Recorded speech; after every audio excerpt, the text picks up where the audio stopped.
Boa noite a todos. É com imensa satisfação que a Universidade Livre da Academia Mineira de Letras realiza nesta noite sessão dedicada a cultivar a memória de um antigo acadêmico desta casa, o escritor Bartolomeu Campos de Queiroz, que nos deixou há 5 anos. Esta sessão tem o objetivo de relembrar um pouco da obra e também da vida de Bartolomeu Campos de Queiroz.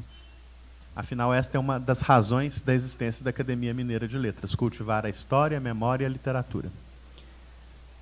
Eu queria registrar aqui com grande alegria a presença entre nós dos acadêmicos Márcio Sampaio e Caio Boschi e dos demais amigos que aqui se encontram. Queria também, já desde logo, agradecer a imensa generosidade e disponibilidade dos acadêmicos Olavo Romano e Luiz Gifone, que aqui estão compondo a mesa, e de Maria Eugênia Dias de Oliveira e Fabiola Farias, que completam esta mesa daqueles que vão dar os seus depoimentos sobre Bartolomeu Campos de Queiroz. Esta sessão, ela está sendo gravada porque o seu conteúdo formará parte do acervo audiovisual desta casa, servindo de fonte para futuros pesquisadores que se interessem pelos temas que tratamos aqui. Eu queria, antes de passar a palavra para a Fabiola, ler rapidamente um brevíssimo trecho do livro Escritura, de Bartolomeu Campos de Queiroz, um brevíssimo trecho que se refere a nascimento, é assim que ele intitula este trecho. Nenhuma água furtada. De porta em porta, José e Maria sonhavam pousada pelas travessas de Belém. Não fora por acaso que restou-lhes a estrebaria, refúgio recoberto em palmas e acolchoado em palhas.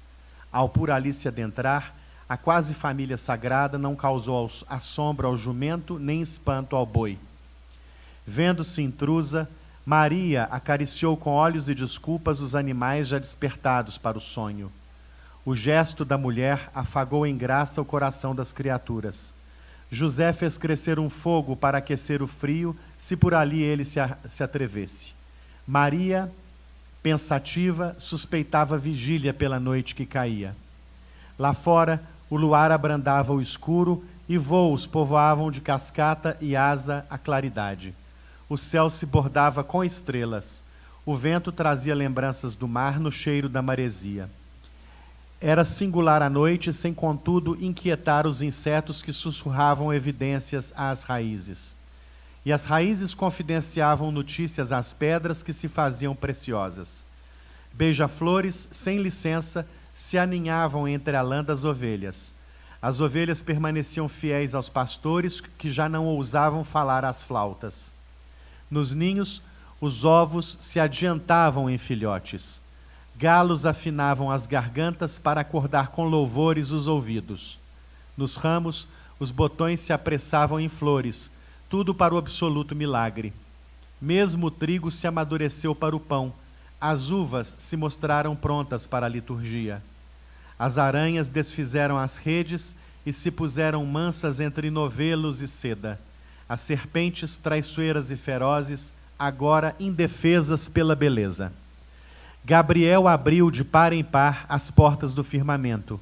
O silêncio que até então musicava os prelúdios do nascimento cedeu lugar a falanges de anjos e arcanjos que invadiram de glórias, cítaras e clarins a paisagem inteira.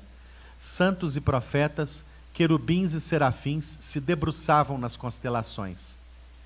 O choro do menino explodiu em tamanha liberdade que ainda se ouve o seu eco. Reis que ao longe do presépio dormiam, souberam, por sonho e estrela guia, do alumbramento. Pesados em ouro, incenso, mirra, benjoim, Gaspar, Baltazar e Belchior seguiram para adorações. Pastores se apressaram com música, tecelãs presenteavam com agasalhos, lenhadores trouxeram madeira, pescadores propunham peixes, padeiros dividiam o pão. Agricultores repartiam a colheita, lavadeiras ofertavam lençóis. Os animais exibiam suas penas, peles, força e canto junto da manjedoura. As crianças ansiosas imaginavam cirandas e adivinhações. E a sorte trouxe também as ciganas, entre carmins e ouro, que leram na mão esquerda do menino: fuga para o Egito, lições aos doutores da lei, amores por todos os caminhos, fortunas para a casa do pai. Mas viram injustiças, traições, morte e predisseram vitórias entrando pelas portas do céu. Esse era Bartolomeu Campos de Queiroz.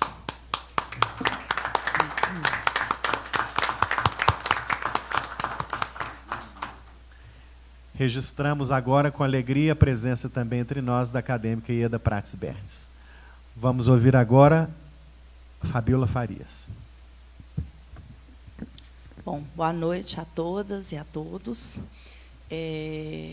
Eu quero agradecer, né, o convite do Rogério para estar aqui hoje nessa homenagem ao querido amigo que foi Bartolomeu Queiroz, e mais uma vez festejar essa abertura da Academia Mineira de Letras para o grande público, né, uma abertura que começou na gestão do Olavo e que vem se fortalecendo nos últimos anos, muito também em função do trabalho da Inês, da Flávia, que estão aqui tentando fazer a casa, virar a casa dos leitores, dos escritores de Belo Horizonte. Eu conheci o Bartolomeu, né, a primeira vez que eu ouvi falar do Bartolomeu foi na universidade, durante a minha graduação no curso de Letras, pela professora Ana Maria Clark Pérez, que leu para a gente Os Ciganos e introduziu os textos do Bartolomeu numa disciplina que chamava Criança e Suas Leituras.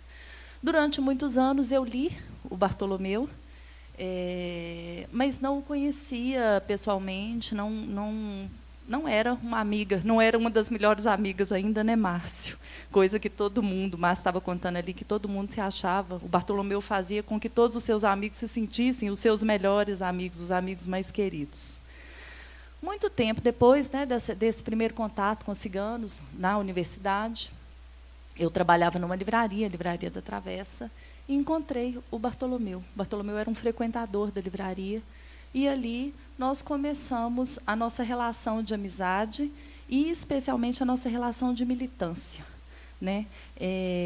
Esse contato com o Bartolomeu inicial na Livraria da Travessa e, posteriormente, numa outra livraria que era minha, uma livraria muito pequenininha que funcionava ali na Rua dos Inconfidentes, a Livraria Capitu, ela foi se fortalecendo diante de um entendimento comum, diante de uma visão de mundo comum, que dizia que leitura e escrita eram direito de todos e que eram instrumentos de emancipação. Junto com o Bartolomeu me abriu um universo nessa militância, nesse meio, que me apresentou para a professora Nilma Lacerda, para o professor Luiz Percival Leme Brito, Elizabeth Serra, Silvia Castrion, uma bibliotecária colombiana que tem um trabalho muito, muito bacana, muito bonito, que nós trouxemos a Belo Horizonte tempos atrás, com a ajuda do Bartolomeu. E juntos nós viajamos por muitas cidades de Minas Gerais, fizemos muitos eventos, muitos seminários, e sempre com um único assunto, né, que era ler e escrever como direito de todo mundo. O Bartolomeu dizia que a gente não tinha mais de um assunto na vida, né? A gente estava sempre falando da mesma coisa. E que o que a gente tinha que fazer era achar jeitos diferentes, né, de requentar essa coisa e de reinventar essa trajetória, essa militância, essa luta pelo direito de ler e escrever. E, para ele, isso está presente em vários textos, e na fala do Bartolomeu estava sempre presente, ele tinha uma compreensão da leitura, especialmente a literária, como espaço de fantasia, né? Mas não uma fantasia desse ler é uma viagem, ler é uma coisa maravilhosa, mas da fantasia como um espaço de reinvenção dos discursos que foram previamente traçados para cada um de nós, a partir da nossa origem social, a partir das nossas condições econômicas e culturais.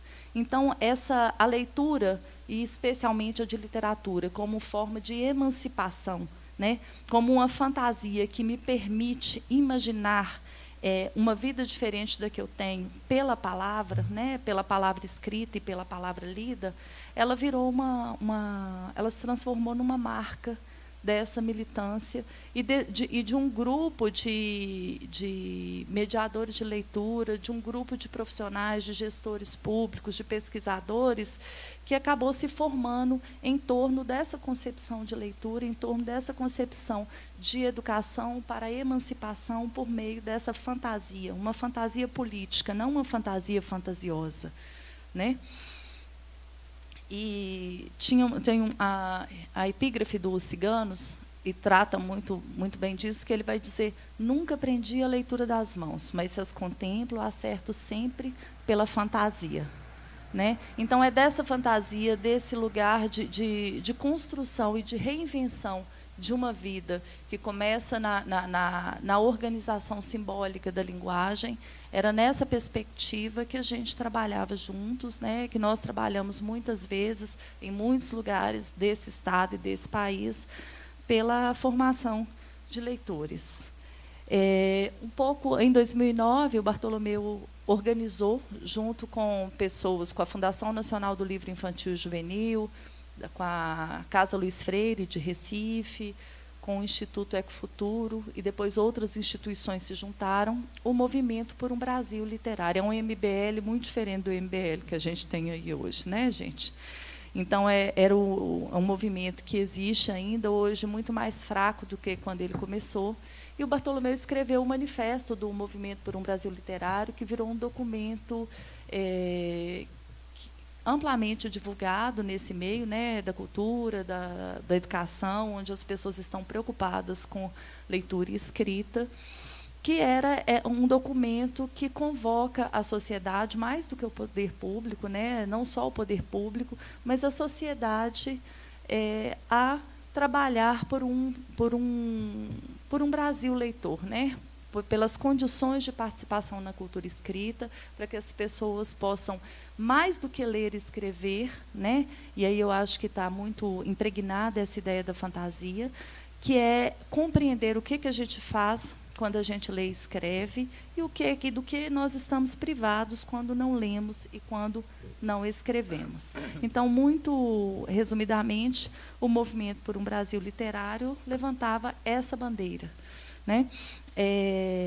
Por fim, porque ainda vamos ouvir outras pessoas e depois a gente continua a conversa, o Bartolomeu me ensinou, eu que não rezo para ninguém, não tenho religião, mas eu aprendi a devoção com o Bartolomeu de uma santa, que é a Nossa Senhora da Bicicleta.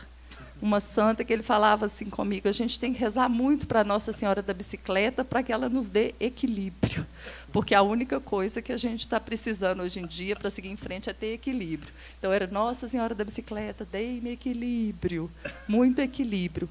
Eu não sei, eu fiquei imaginando hoje como o Bartolomeu estaria, né, que posições ele teria nesse cenário que a gente vive hoje, um cenário de tanta desesperança, de tanta descrença, né, na democracia, na participação social, mesmo não sendo essa uma bandeira do Bartolomeu, né, isso não é um tema presente diretamente na obra dele, mas que eu acho que qualquer leitor seu, né, qualquer leitor de sua obra, tanto sua obra literária, né, a considerada para crianças, quanto a sua obra teórica, né, os textos que ele trata de leitura, de literatura, de escola, eles trazem uma concepção, uma visão de mundo que preserva esse lugar, né, esse lugar de o direito de todos terem a palavra, o direito de todos de organizarem o seu mundo em palavras. Então, esse é só um depoimento do ponto de vista dessa amizade construída nos livros e numa crença comum de um país mais justo, né, menos desigual, por meio da leitura e da escrita, da educação, como forma de emancipação. Era isso, muito obrigada.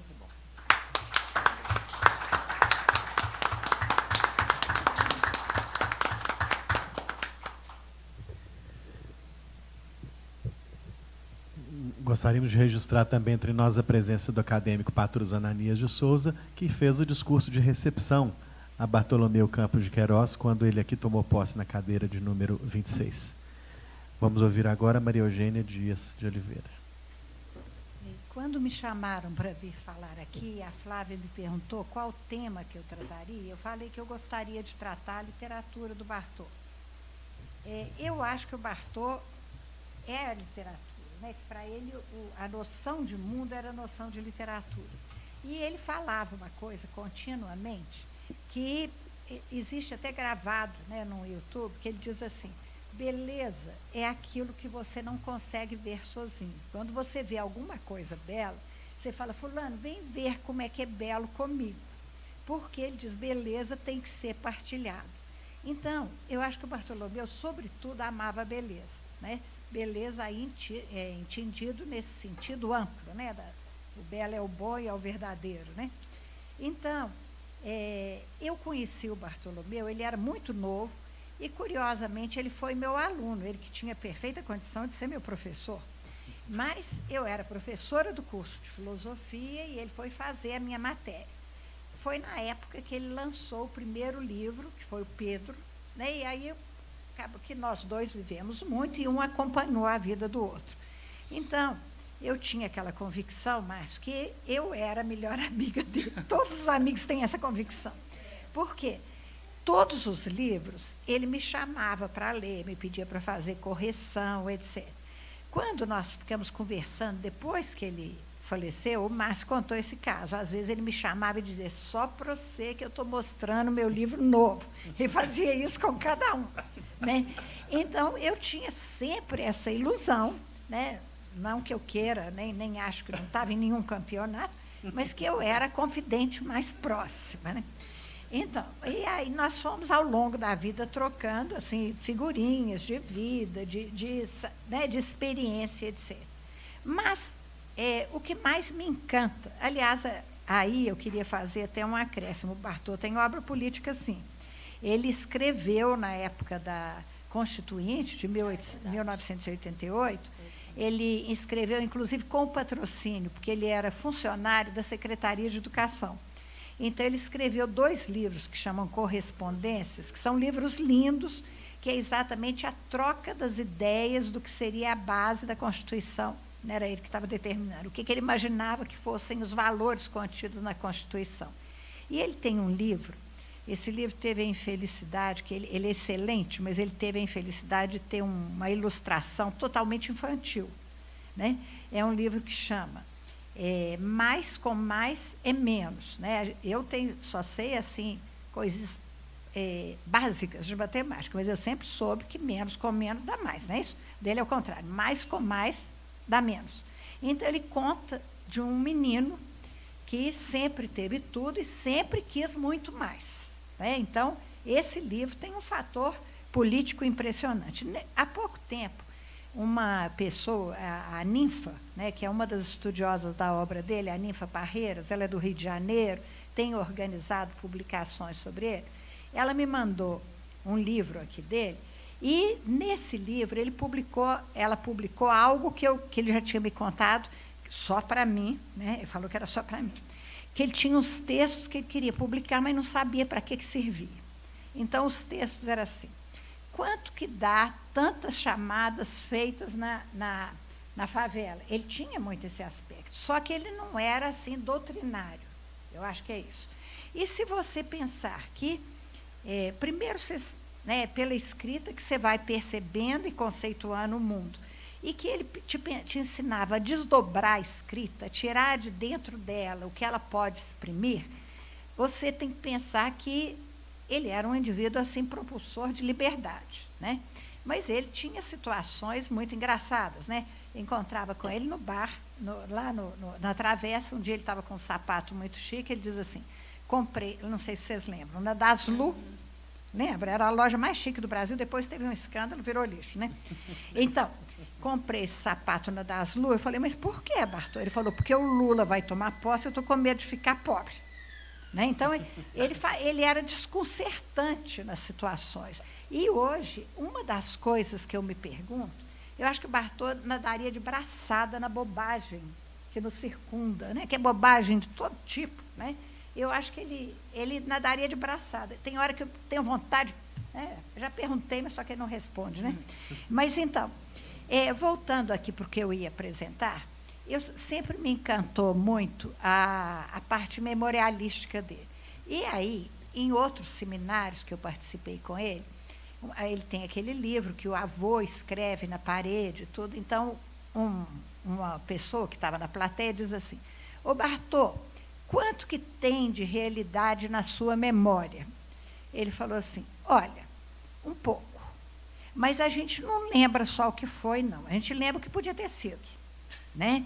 Então, ele dizia, né, tem vários literatos que dizem que o narrador é um fingidor. Ele não falava nesses termos, mas ele dizia: eu posso lembrar de vários pontos de vista.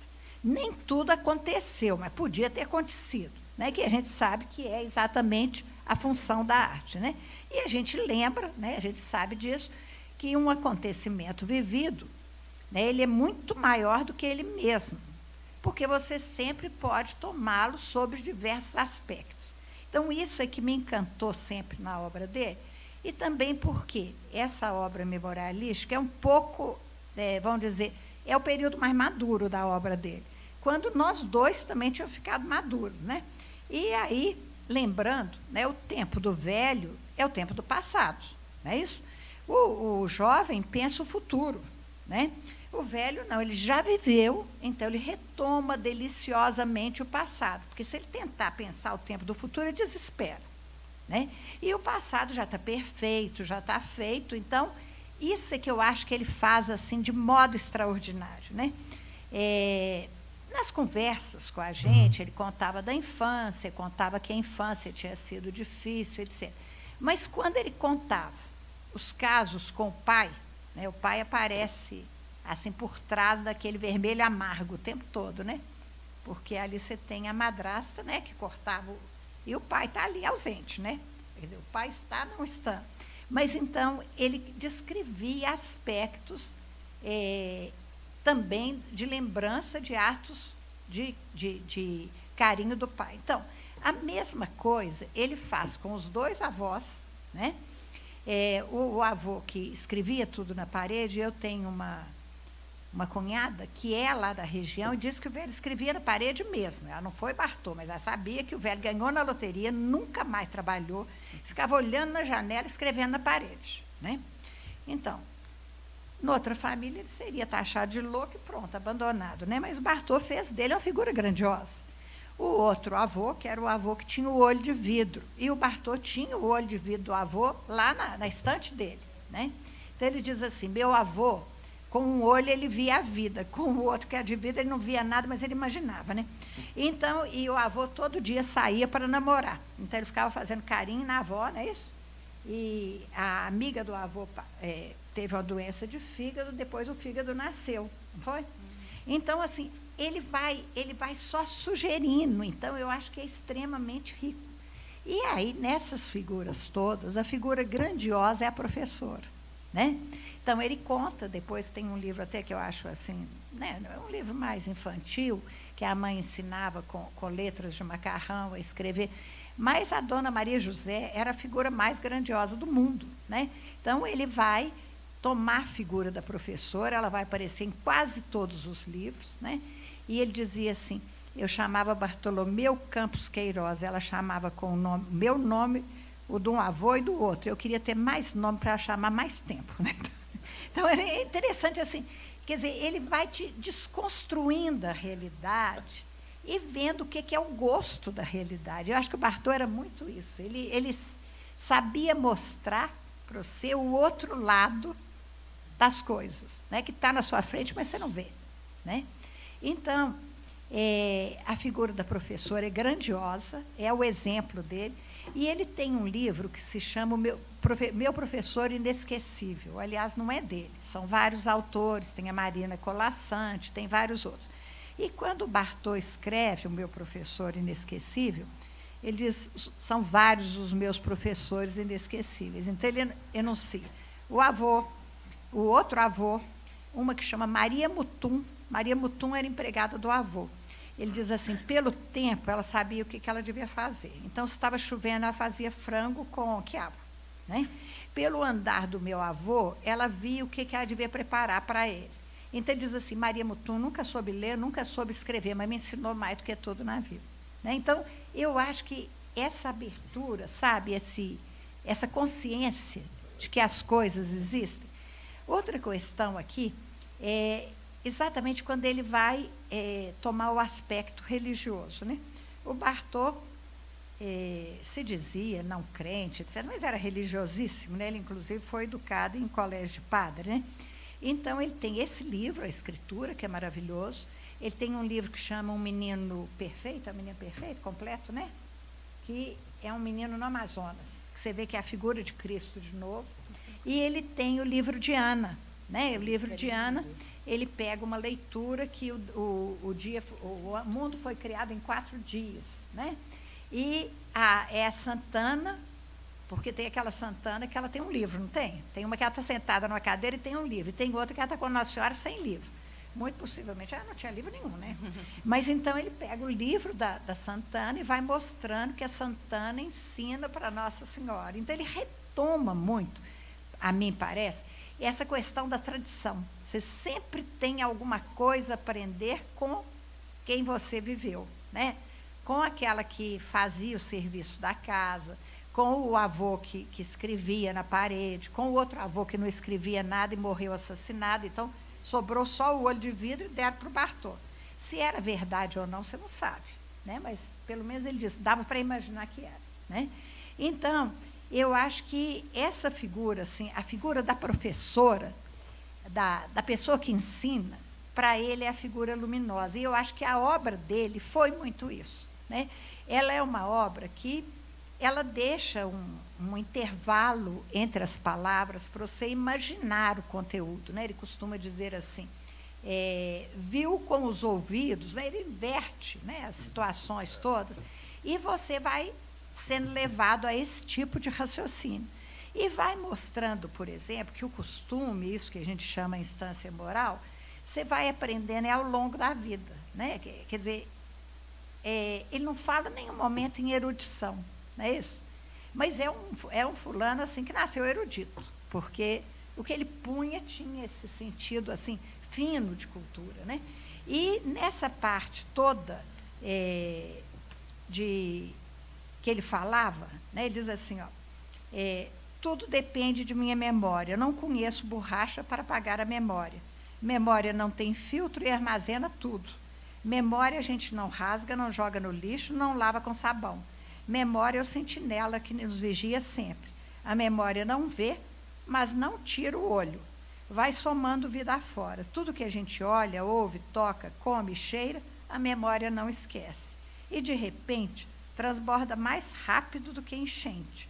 E fatos que a gente nem sabia que sabia, rompem sem mais nem menos no pensamento. Memória é biblioteca sem livros. Né? Então, eu acho que a riqueza da obra dele está muito nisso. E quanto à discussão, né, porque ele foi classificado como um escritor infantil, ele não gostava dessa, ele não falava, mas ele não gostava. Né? Ele dizia, olha, eu escrevo para todo mundo, se a criança me entende, ótimo. Agora, o adulto que não me entender, é porque ele eliminou totalmente a criança de dentro dele, que pena. Né? Então, eu acho que é um pouco isso, né? A escrita dele, ela te abre um mundo, né? Ela te ensina a olhar aquele mundo que você enxergava, mas não via, com cuidado, reformulando o tempo todo.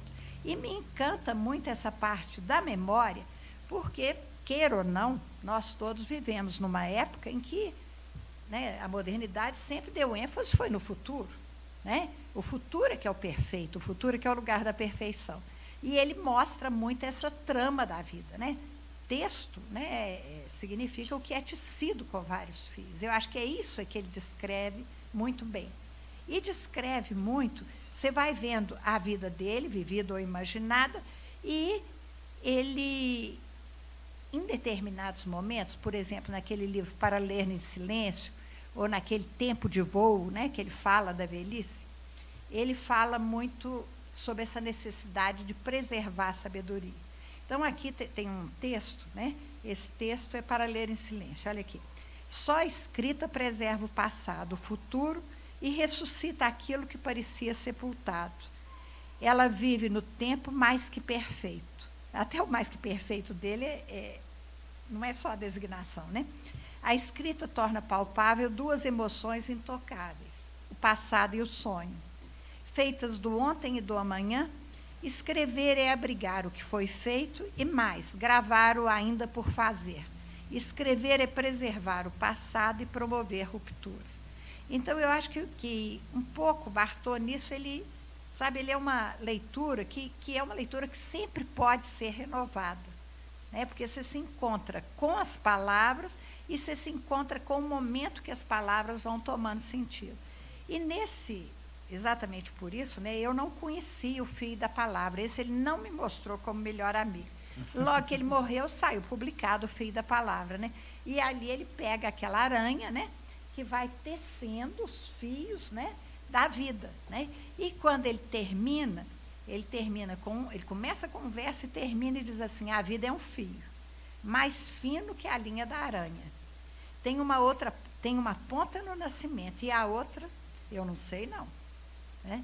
E exatamente foi o último livro, pelo menos parece que ele tinha escrito, né?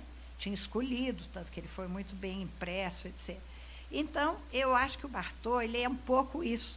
Ele é contar de novo a mesma história, sabe? Contar a história que cada um de nós viveu na sua infância. Mas só que aí, e aí eu não acho absolutamente exagerado, compará-lo um pouco com Proust. Proust, quando você lê, você vai tentando fazer aquele trabalho de volta dentro da sua vida. E o Bartô, por exemplo, quando eu li por parte de pai, eu disse: Bartô, eu morei em Belo Horizonte o tempo todo. Você morou lá em Papagaio. Mas, lendo o seu livro, eu me senti na minha infância de novo. Quer dizer, tinha diferenças, mas eu acho que é isso. Ele te leva a regredir, pelo menos na idade que eu enfrentei, porque a leitura varia muito, né? Então, eu acho que é um autor assim, que deixou textos magníficos, e esse texto com essa dimensão de abertura, sabe? Que retoma muito o que a gente vive e o modo que você pode pensar diferente o que você vive, né? Então, só posso dizer que eu sinto imensa falta dele, né? Para a gente acertar os ponteiros e perguntar, né? Como que você está vendo a realidade atual? Porque ele era capaz de revirá-la pelo avesso, está certo? Mas, então, muito obrigada, é só isso.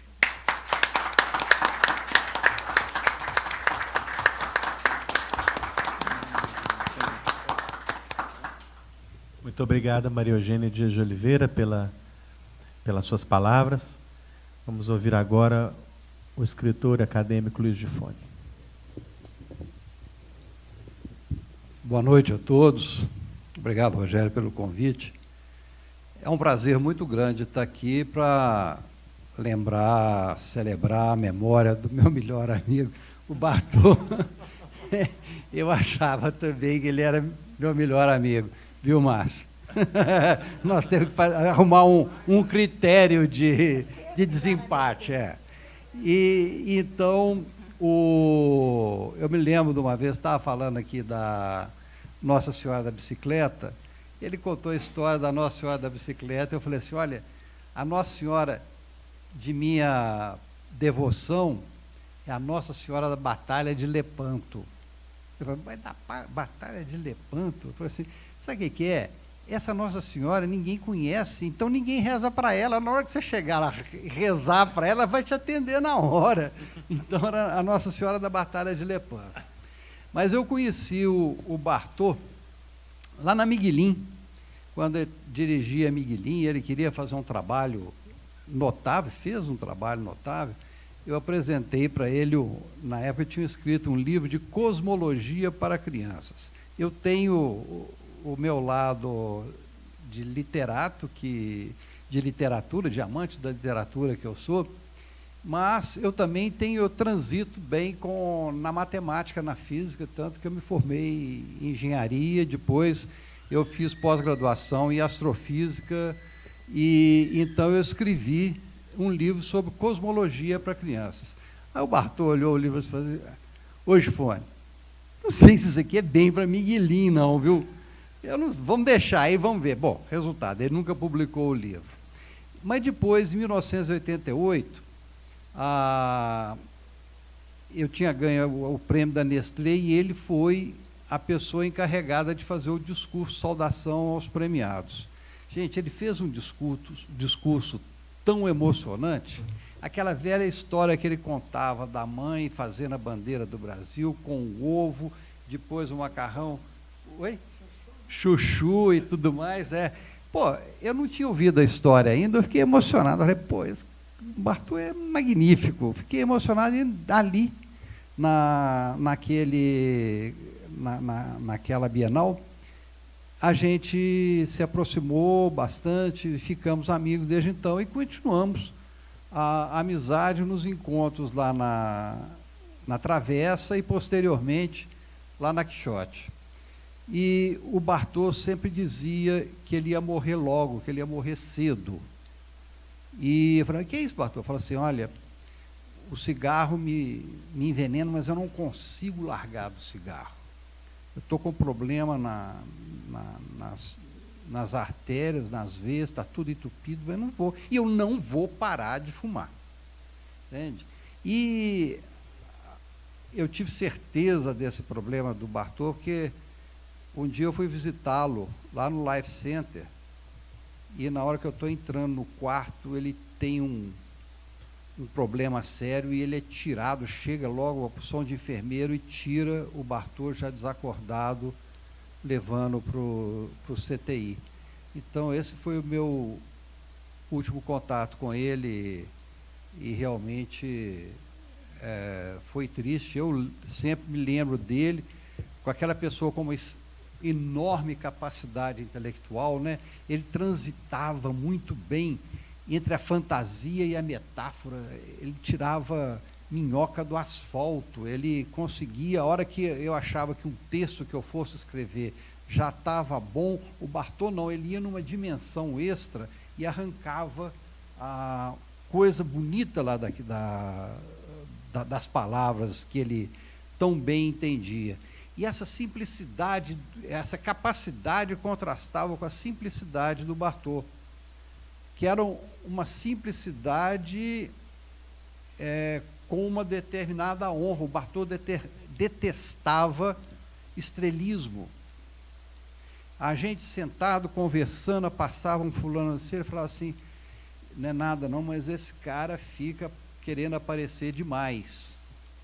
E ele tinha a sua capacidade intelectual, era inquestionável. E também eu tenho uma honra muito grande para mim, que entre os livros, que uma vez ele publicou uma entrevista, ele nem me falou que tinha publicado, tinha sido entrevistado. E ele colocou um romance meu, parece que era o melhor livro que ele tinha lido nos últimos tempos. Isso para mim foi uma honra muito grande do Bartô, e é uma coisa que não tem nada a ver com a amizade, porque o Bartô era extremamente isento. Se tivesse que falar mal, o Bartô falava mal. Ele não tinha a questão de pegar, puxar o saco de uma pessoa. Ele não tinha, o Bartô era ele. Ele tinha aquela simplicidade de ser ele mesmo. Aliás, uma coisa que eu acho que define muito bem o Bartô, está no livro Minerações, que eu acho que dá uma ideia do que eu acho que o Bartô era. É esse trechinho aqui, ó. Há que se ter paciência dos caramujos visitando veredas e várzeas sem se ferir. Vagar sem pressa, polindo com prata e alma o percurso, sem se desviar do acaso, vestido de espiral e compromisso, passear desejos em fios e luz, serenamente. Estar assim, sem lembranças, sem perdas e heranças. Ser sem volta. Então, acho que a questão do Bartô era isso. A vida, para ele, era cheia, ele não precisava de volta. Daí ele ter seguido a condição física dele que se apresentava, e ele não queria volta, aquilo para ele estava bom, ele já tinha vivido o suficiente, da maneira que ele queria, ele era uma pessoa cheia de vida, ele não precisava de mais vida. Então, é essa questão de ser sem volta, que é a minha opinião.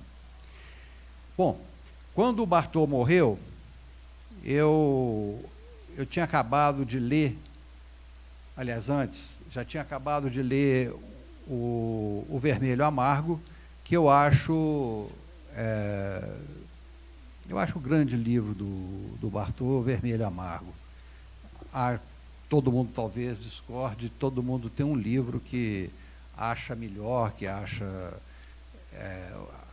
o ponto máximo da obra de um determinado autor, mas eu acho que foi o Vermelho Amargo. E eu escrevi esse pequeno comentário sobre o livro, que se chama A Dor da Infância. Literatura se faz com talento e sensibilidade. Talento para transmitir ideias e sensibilidade para capturar a complexidade do ser humano. Poucos autores realizaram essa tarefa com a competência de Bartolomeu Campos de Queiroz. Ele nos encanta ainda pela abordagem de sua própria vida, que transforma em prosa poética. Não é um escritor infanto-juvenil, como costumam rotulá-lo, nada disso. Talvez ele fale para a criança que ainda habita em nós.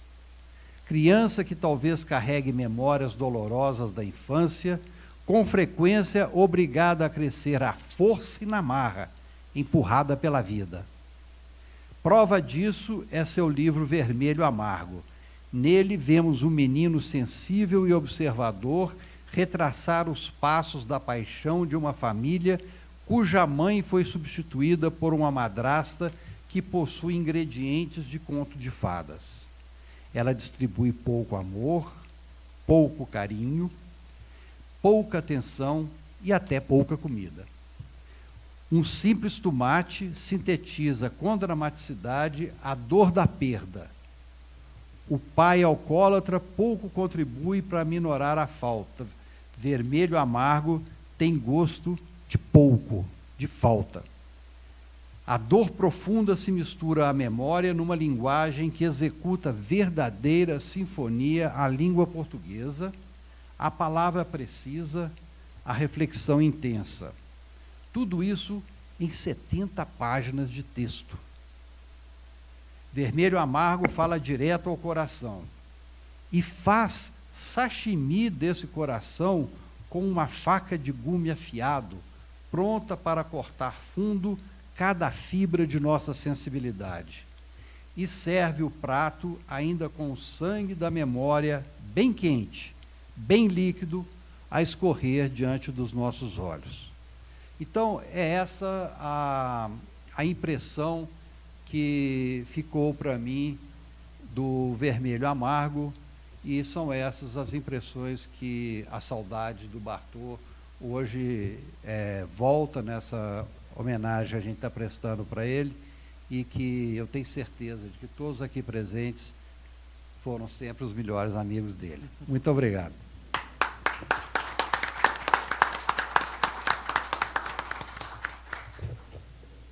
Queria registrar com alegria a presença da presidente emérita da Academia Feminina de Letras, Academia Feminina Mineira de Letras, e presidente da IDEA, do Centro Cultural IDEA, que é tão importante para a nossa cidade, Marinês Marreco. Muito obrigado, Marinês.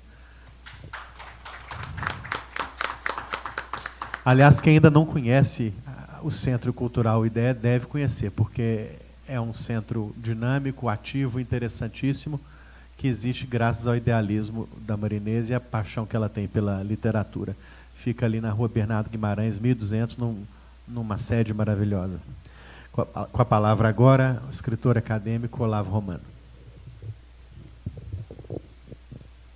Boa noite aos de cá, boa noite aos amigos que estão em frente aí, né? Os confrades acadêmicos Patrus, Márcio e Ieda, Caio e os amigos que estão conosco essa noite, Kátia, sempre, né? Eu andei fazendo umas anotações e eu vi o seguinte: eu tomei contato com a obra do Bartolomeu em 71, que, salvo engano, é quando saiu O Peixe e o Pássaro. Nessa época, os meus filhos estudavam no Albert Einstein, que era uma dissidência da União Israelita e que era uma escola que tinha uma proposta aberta no momento em que as coisas andavam muito obscuras e a gente tinha lá um conselho diretor de que participava, por exemplo, o Miguel Arroio, alguns pais, e esse livro foi saudado assim com uma alegria enorme. O Bartolomeu teve lá, foi quando eu o conheci, né? Depois Raul e Luara, etc., né? E é curioso, só de passagem, registrar que esse rastro do Einstein, que era uma dissidência, que era uma busca de um caminho mais claro, depois ele se desdobrou em uma equipe, né, que era Tieco, Arminda e tal, foram para como é que chama, Inês? A escola do João, Libertas, né? Libertas, depois foi acabar na Escola da Serra. Então, um dia eu escrevi para o jornalzinho da Escola da Serra um pequeno texto que chamava assim: Uma herança na mochila do Davi. Isso é uma digressão, eu não resisto assim, ficar contando coisa meio, mas eu vou tentar ser rápido, eu volto para o caminho. Mas tratava-se o seguinte: naquele lugar onde meu neto Davi estava estudando, era o lugar onde funcionou o convento dos dominicanos. É um lugar importantíssimo para a minha geração. Eu estou pontuando muito isso porque a gente veio de um tempo de esperança, de um tempo de um mundo. Depois veio tudo que veio, o túnel escuro que tivemos que atravessar, e esses momentos de ter uma literatura, de ter autores, escritores e professores que podiam significar esperança, era uma coisa muito valiosa para a gente andava atrás assim avidamente. Nesse mesmo tempo, o Bartolomeu trabalhava muito com a Terezinha Veiga no Miguelim, né? E fez um trabalho extraordinário lá, não é isso? Hein? Não é Antonieta, é a Terezinha Veiga, antes da Antonieta. E depois, Terezinha Alvarenga. Terezinha Alvarenga, a Terezinha Veiga, desculpe, são duas Terezinhas nesse momento. Ela tinha uma escola de cerâmica no Sion, por trás da qual também estava o Bartô, porque o Bartô estava presente nessas oportunidades. Não é verdade, Maria Eugênia? O Bartô andava por lá. Tanto que hoje eu tentei trazer a Terezinha Veiga aqui. Veiga não tem mais, Alvarenga. E ela, infelizmente, já está no CTI e tal, mas a presença dele já naquele momento, que ele ainda não era um escritor muito conhecido, mas ele tinha essa militância na arte, né, e na educação, sobretudo, e tal. Bom, depois a gente se encontrou, né, Maria Eugênia, na Secretaria de Educação. Você estava lá, hoje desembargador Zé Fernandes Filho, era o secretário, o Patrus era um jovem assessor parlamentar, né? A Maria Eugênia, o Hugo, o João Batista Vilela, irmão do Luiz Vilela, havia um grupo que formulou um plano. A Flávia estava lá, né? Quase menina, esperando duas meninas, mas, assim, naquele momento se fez um processo profundo de reflexão sobre a educação, de discussão, etc. E o Bartolomeu estava muito presente ali também, formulando documentos sobre partes específicas E depois ele acabou continuando, como Maria Eugênia mostrou, trabalhando, publicando livros lá dentro da própria secretaria. Agora, dando um salto no tempo, a gente tem o Calvário do Bartolomeu, né, que nós todos acompanhamos. Você foi lá, ele estava aí para o CTI, a Maria Eugênia esteve presente o tempo todo, Você me desculpe, mas eu vou falar uma coisa aqui, não sei se você vai gostar, pela sua modéstia, mas casualmente, quando eu cheguei lá, o Bartô estava saindo e a Maria Eugênia tinha uma despesa alta com o hospital. A Maria Eugênia arrancou um caderno de cheque, assinou um cheque gordo, assim, na maior tranquilidade. Ele me pagou. Pois é, mas naquela hora... Minha virtude foi grande, mas não enorme.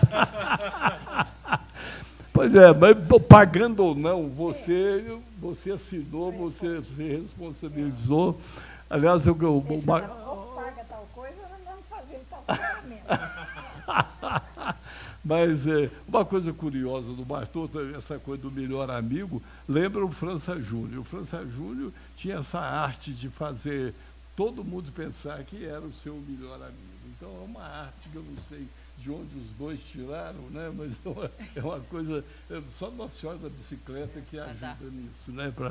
Bem, agora, a propósito da doença do Bartô, eu me lembro que depois ele saiu do hospital muito abatido e tal. Você está falando da religiosidade dele, né? Ele um dia, aqui na academia já, ele estava assim, calado, pensativo e tal. Aí ele, sei a propósito de quê, falou assim, fiquei 60 e tantos dias, não foi 69 dias, fiquei 69 dias em coma e não vi nada. Assim, foi uma decepção tão grande, eu acho que ele se sentiu lesado, sabe? Mas, e tem um episódio curioso, antes dele entrar para a academia, antes dele se candidatar, quando faleceu o padre Bergali, a Ieda se lembra, né, o nosso presidente Murilo Badaró, que tinha assim, um jeito um tanto imperial, né, Patrus? Tinha uma presença forte e tal, mas ele foi atrás do Bartô para convidá-lo para entrar para a academia, que era uma coisa pouco comum. O presidente da academia ia à casa do escritor para convidá-lo. Né? Que eu sei, só a dona Ângela Vaz Leão mereceu essa honra, se é que é, e ainda não aceitou até hoje. Né? Mas o Bartô precisava apresentar um currículo e assinar uma carta para formalizar o processo. Ele seria candidato único, etc. e tal. E ele não entregava de jeito nenhum. Né? Não sei se você sabe, quer dizer, nem todo mundo se sente tão honrado de entrar para a academia. Tem gente que não se sente.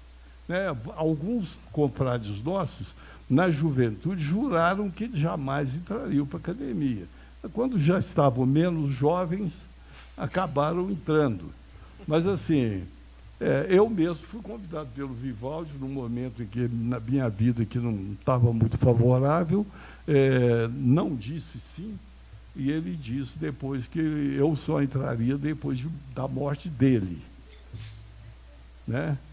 E depois eu tive que lutar muito para entrar. Alguém disse depois, você subiu uma cachoeira nadando. Eu nunca vi isso, é uma piracema. Mas aí, quando... abriu-se a vaga do padre Bergali, que foi com quem eu disputei a cadeira do professor Edgar Vasconcelos. Ele ficou pouco tempo, o Murilo foi atrás dele, o Bartô não assinava a carta, não mandava o currículo. Aí a Ieda um dia me ligou, lembra, Ieda? Hein? Pois você foi. Aí depois você tornou aí e falou, Olavo, eu não dou conta do Bartô, porque o Bartô era quase filho da Ieda, almoçava na casa dela todo domingo, né? Era uma pessoa assim, do coração da Ieda, né? Da família toda, era o filho da Ieda, na família lá e tal. A Ieda desistiu, me pediu para ir. Eu cheguei lá, o Bartô disse que não podia, porque estava com um amigo de fora, era um convidado, me apresentou um padre do Nordeste. Ele falou, Bartô, liga o computador. Aí ele ligou. Falei, como é que está? Não, porque meu currículo não está atualizado. Falei, Bartô, seu currículo nunca vai estar atualizado. Todo dia você tem uma coisa nova. Então, faça um favor, assine isso aqui para mim e imprime esse negócio aí. Aí ele, muito a contragosto, fez, trouxe e acabou eleito, né? Mas tem um episódio também que eu me lembro, uma noite nós estávamos na Newton Paiva, conversando com os estudantes e tal, eram alguns escritores, muitos estudantes, e perguntaram ao Bartô por que ele não escrevia sobre a infância pobre, o pessoal marginalizado, os famintos, os sem-teto, não sei o quê, não sei o quê. E ele falou, olha, gente, não é muito a minha coisa, tentou ser gentil, assim, mas deixando claro que não era a opção dele. Aí, de repente, a pressão foi aumentando, né? E chegou a um ponto que ele perdeu a paciência e falou, olha, gente, o meu compromisso é com o belo, isso que a Maria Eugênia falou. O belo, que é o bom, o justo, né? Aquele belo da filosofia, né? Completo, né? E tal. É isso, esse é o meu compromisso. Meu compromisso é com o belo. E aí, já que ele tinha declarado isso, ele emendou, falou assim, vocês jamais verão um livro meu tratando do urubu macrobiótico ou da abelhinha hipoglicêmica. Aí foi uma gargalhada tão grande que desfez aquele clima assim, né, de tensão e tal. Mas a coisa ficou complicada, né? Agora, uma imagem que me dá muita pena no Bartô é assim, aquela coisa da hemodiálise, Ieda emprestando o motorista com o carro, né? Lá na roça se diria porteira fechada, né, Ieda? Com tudo, né? Vai, volta, fica o tempo que for. Aquela coisa que espoliava o Bartolomeu, que sacrificava. E um dia aqui da academia, acho que tinha pouca gente, ele falou para mim, você sabe qual é o meu sonho? Eu falei, não, qual que é seu sonho? É beber um copo de guaraná cheio. Né? Agora, no meio de tanto sofrimento, de tanta coisa, ele não parou de escrever, a gente convivia no Quixote, quer dizer, o Quixote, naquele tempo de hospitalização, virou, assim, a CBN, né? A gente ia lá, Alencar, como é que está o Bartô, como é que ele passou e tal, e tal. E ali ele contava um pouco. Antes, né, hoje eu trabalhei até 3 horas da manhã, você via que ele trabalhava, ia à noite adentro, e um dia ele revelou uma coisa que me encantou profundamente, que ele tinha um monte de lápis, né, apontadinho, cada um do jeito, não tinha 2 lápis apontados do mesmo modo. E ele falava assim, cada um, eu espero para cada um a história correspondente. É uma coisa impressionante, eu fico pensando assim, do jeito que põe anzol de espera, né? Que põe anzol aqui e ali. Na manhã seguinte, você vai lá, corre o pesqueiro para ver, aqui tem uma traíra, aqui tem uma coisa. Você vê uma pessoa que põe lápis de espera para pescar histórias.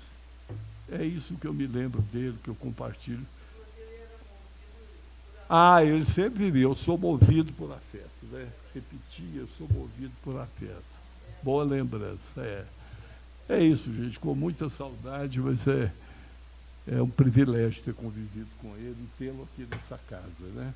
Por menos tempo do que a gente esperava, né? Mas, obrigado.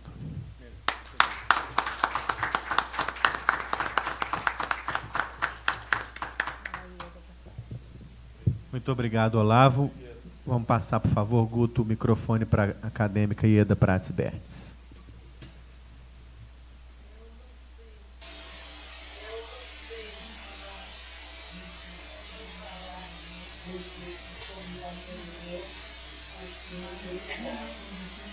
Mas uma coisa que eu gostaria de dizer, que eu tenho muito orgulho e muita alegria, é do fato de todo sábado, todo sábado, anos seguidos, vários amigos também lá, Samaria sempre, mas ele sempre contando os fatos, que ele contava para todo mundo. Mas um belo dia que ele contou da infância dele com mais detalhes e de coisas interessantes da cidade, eu falei com ele: olha, Batom, você está proibido de escrever qualquer outra coisa que não seja a saga da sua família. E você me traga na semana que vem alguma coisa a respeito. E ele trouxe um texto. Então, eu tenho essa alegria de fazer uma coisa que ele contava, eu espalhava para todos, mas que não tinha tido ainda a ideia de fazer tudo aquilo que ele fez depois, em termos de família, de situações interessantes da terra dele. Isso tudo ficou guardado e até hoje está guardado conosco, no nosso coração. É isso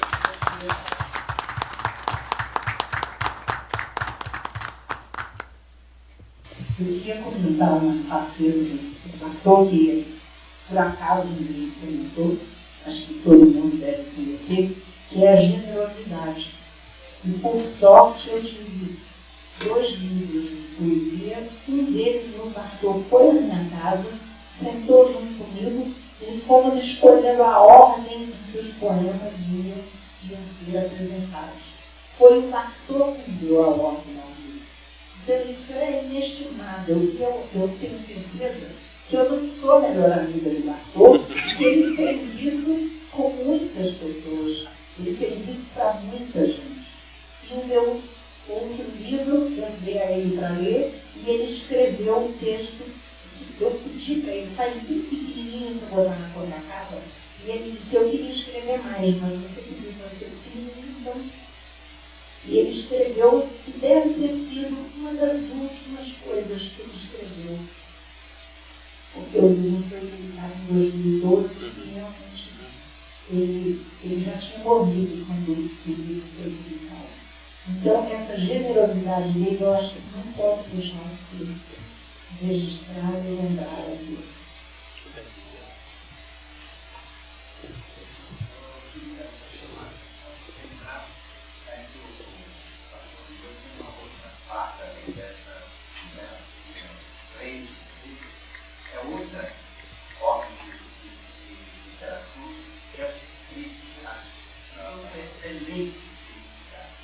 Capacidade de ler a arte e escrever sobre a obra de vários artistas gigantescos que tem um bom número de textos sobre a minha obra, a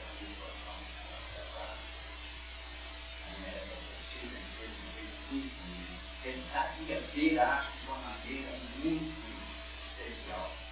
Ele tinha essa generosidade. Ele via nas coisas mais simples, às vezes ele via o mundo. Ele sabia disso. No salão de arte da Pampulha, que era a cidade dele. Imagina, eu tenho essa cidade. E a proposta dele fazer parte dessa comissão,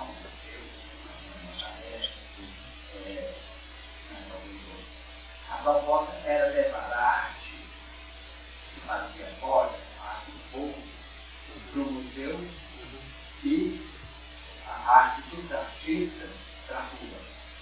Era uma troca. E como isso aconteceu, e o Bartolomeu ficou encarregado de fazer, ele propôs, de fazer uma instalação com doces, das doceiras de Belo Horizonte. Foi uma coisa fantástica. A Covid naturalmente adorava. Mas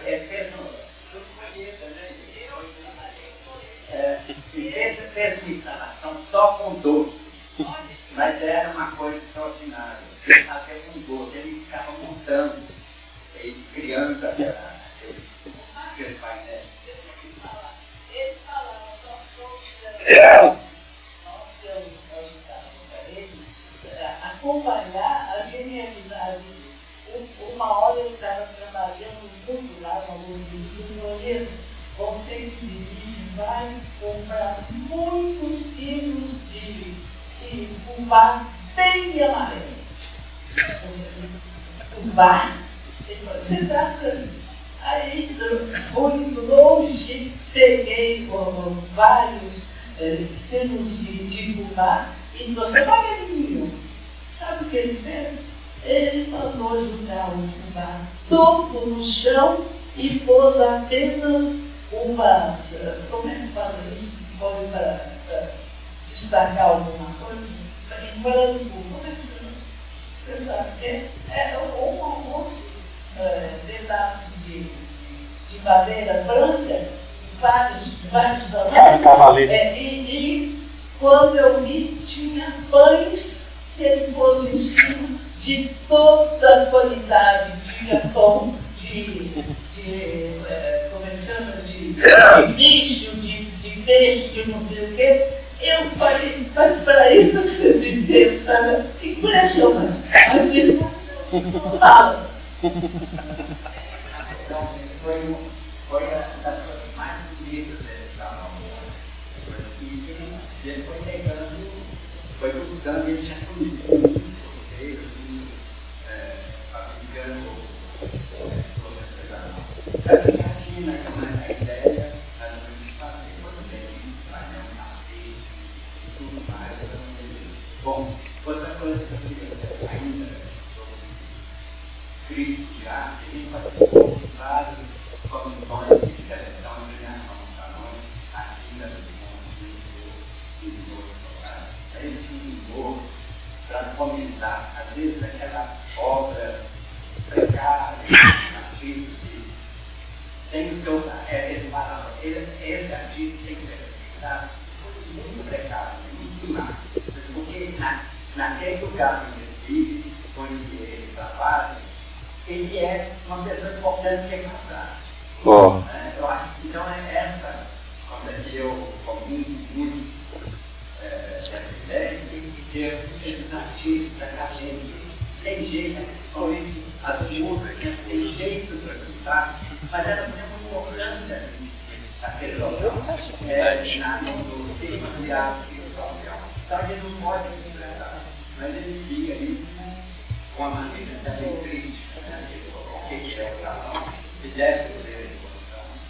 Então, essa gente é cruzada, outros brigados, ele briga de uma certa maneira, outros mesmo surgia de outra maneira, mas ele tinha uma atividade de muito cuidado para fazer a análise e aceitava ou não aceitava aquela obra de exposição. Só uma coisa que tive na cabeça, que eu tenho plena certeza que eu era o melhor dos melhores.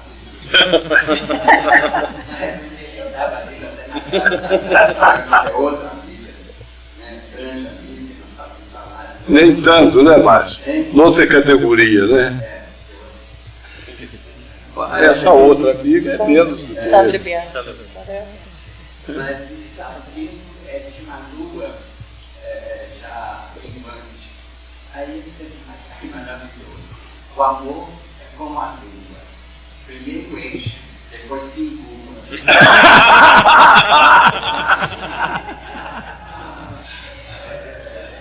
É uma obra-prima, né? Patrus falando. Boa noite. Saudade de todas as pessoas presentes, saudade de Carlos e outros integrantes da mesa. Eu tive um combinado com o Romeu, com o Olavo lembrou, e na Secretaria de Estado da Educação a partir de 1975. Eu tive de Olavo, uma boa.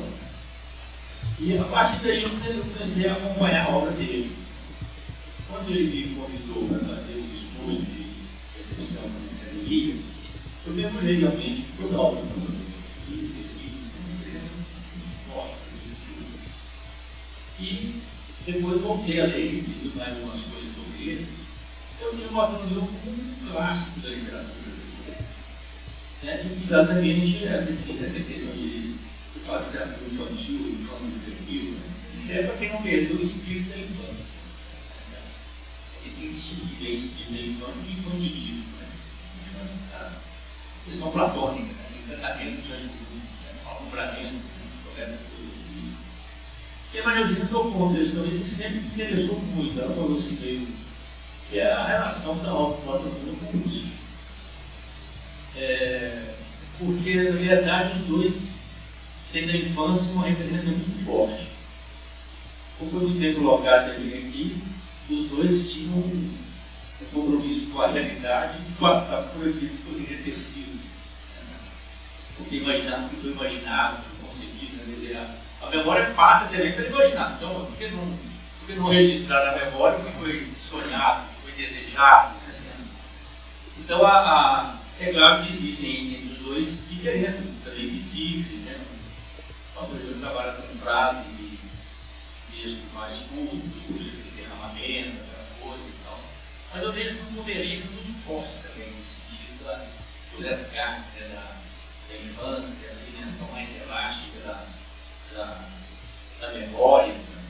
Também essa questão, né, de revelar, e aí entra inevitavelmente a questão da política, de revelar o mundo através da arte, através da memória, né, através da imaginação. Né. Ao falar das contradições humanas, dos encontros e desencontros humanos, a questão das relações humanas se coloca, consequentemente, a questão da convivência pública. Meus saudosos amigos da Maria Cansado, por exemplo, diziam que o Proust era um autor popular. Não, mas eu vejo muito essa dimensão assim, na obra do Bartolomeu também, essa dimensão de uma política muito perfeita. Eu gostaria, Maria Eugênia, eu gostei muito das exposições que os outros fizeram, e procuro também muito a sua exposição, a sua referência ao Bartolomeu. Eu gostaria de aprofundar um pouco mais isso aí, assim, a dimensão literária clássica, eu acho que foi excepcional. Lendo a obra dele mais de pouco, mais atenção para preparar o moderno discurso do Paulo em nome da academia, eu me dei conta disso. A amizade com ele, a proximidade dele, a simplicidade dele, as coisas que vai achando que é uma maravilha. A poesia que é a prosa poética.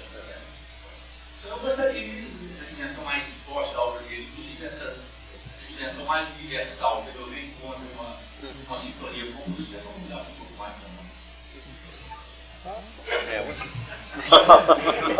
Quer dizer, ele é semelhante na medida que é inteiramente diferente, né? Porque Proust era de origem burguesa, rico, né? Ele passou a vida sem trabalhar e ele fazia uma espécie de crítica da sociedade em que ele vivia. Então, à medida que ele descrevia aquele mundo mundano, ele estava registrando a importância da desimportância do que eles faziam, não é isso? Uhum. Então, e ainda tinha isso, que ele tem um texto muito bonito do Walter Benjamin, que ele fala que ele administrou até a própria doença, porque ele ficava em busca de uma memória que ele chamava involuntária, quer dizer, a memória que você tem, eu levanto, dou aula às 7 horas, depois eu passo no banco às 10, depois eu passo no sapateiro às 11, às 2 eu vou ao dentista, às 4 eu busco uma criança, etc. Essa é a voluntária. Então, essa memória voluntária você esquece no fim do dia. E ele dizia, ele tinha estudado Bergson, e ele dizia que a memória involuntária ocorria naquele momento que você, à noite, vai dormir ou logo que você acordou. Né? Aquele momento que você vai dedicar às preces, etc. Você acorda ali meio desatinado, entra naquele... Então, Proust passa grande parte da vida dele, né, que foi curta, numa cama, num quarto escuro, para poder escrever, para poder ficar na dimensão da memória involuntária. Né?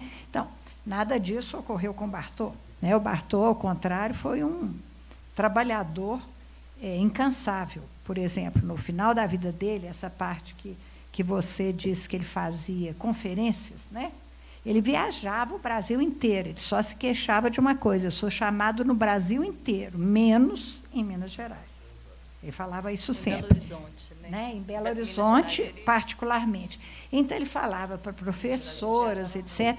E eu me lembro que até uma determinada época, se não me engano, no governo do Anastasia, que foi aluno dele, que o Bartô foi alfabetizador infantil, o Anastasia pediu para ele um plano de educação.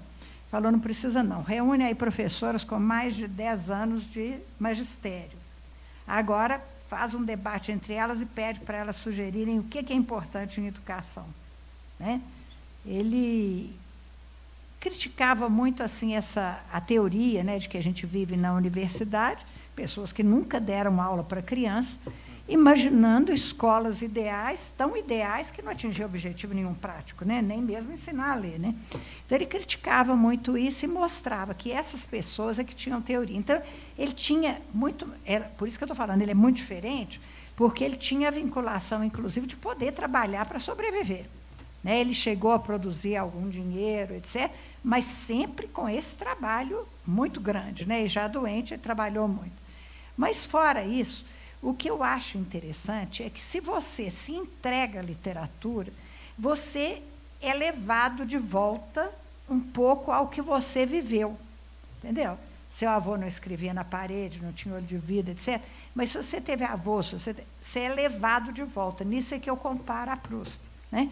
E aí o Walter Benjamin, que procurava tratar do problema da tradição, ele diz que essa é que seria a narrativa possível no mundo moderno.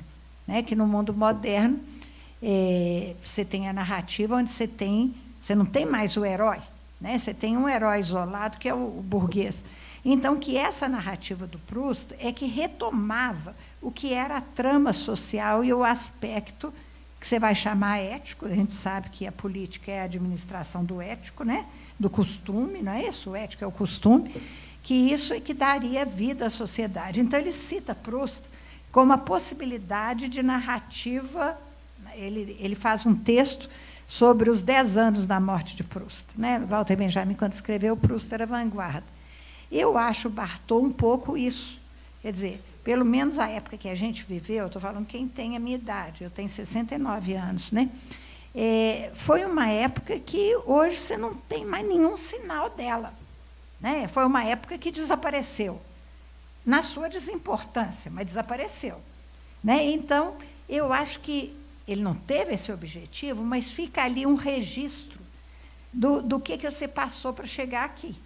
Porque, atualmente, muito levado pela comunicação de massa, que aí esses autores não conheceram, mas eu lido com aluno até hoje, eles não sabem, às vezes, é tanta informação, e a informação não se traduz em conhecimento, que eles não sabem, de fato, nem articular, nem pensar a realidade. Entendeu? Isso é coisa que você só aprende, quer dizer, quando você fica velho, você fica feio, mas com a cabeça boa. É a consolo da velhice, né? Então, eu estou falando, os meninos estão lindos, não estão precisando ter cabeça boa. Mas eu acho assim, é quase que uma infantilidade maior. Entendeu? Porque não tem nada que os chame a pensar. Você tem que se compreender a si mesmo. Né?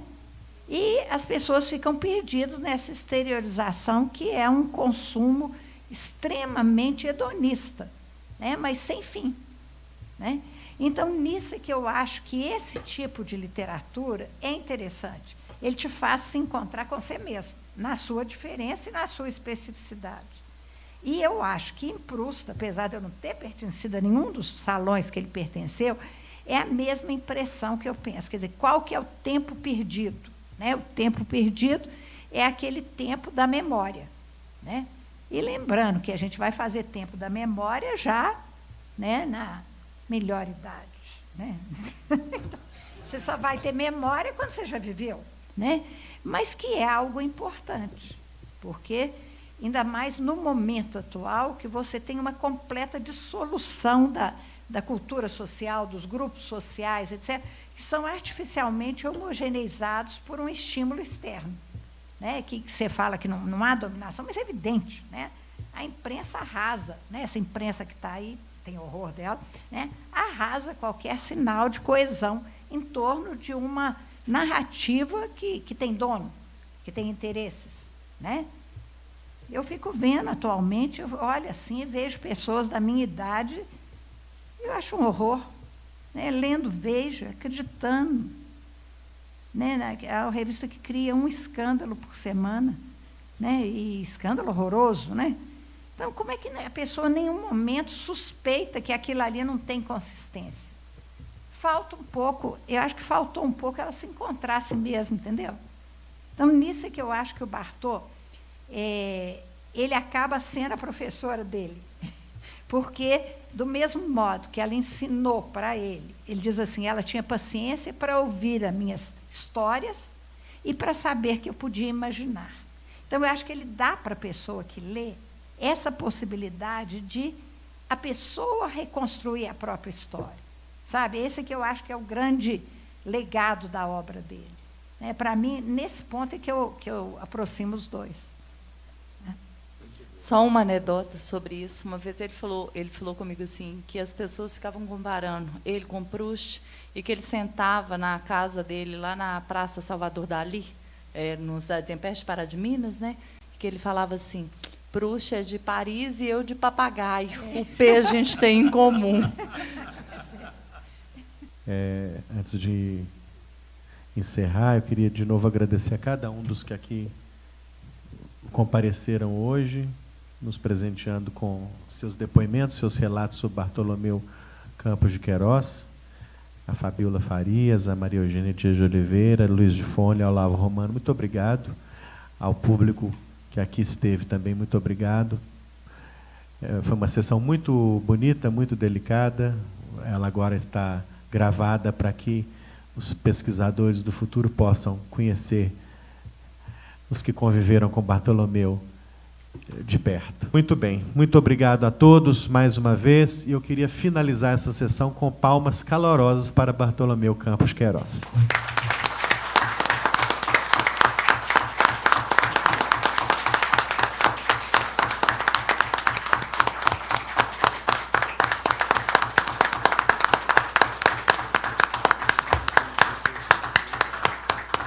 Boa noite a todos.